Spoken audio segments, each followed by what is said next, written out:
Alam niyo naman, pag bagong lipat, ideally hindi pwedeng siksikin na lang lahat ng bagay sa isang lugar. Kaya very beneficial sa akin na meron akong lock and store. Kasi I have some stuff na hindi ko necessarily gagamitin. Katulad ng Christmas decorations. Siyempre, di ka naman mag-Christmas decorations ngayon summer na. Tapos kapag bare months na, tsaka na natin kukunin. Pero for this particular season in our life, summer, welcoming our third baby, kailangan ko nang kunin yung mga baby items. So meron rin kaming mga summer clothes dito and equipments, yung mga swimming pool namin.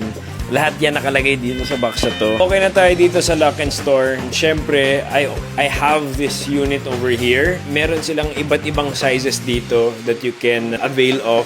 And that's very useful for me. Uso siya sa ibang bansa at dito sa Pilipinas, kitang-kita ko na ngayon pa lang ang silbi ng mga self-storage facility. So, this is a necessity for me. That's why I love having Lock and Store as our partner. And yun lang, tara na, uwi na tayo. Nakuha na natin yung mga kailangan natin.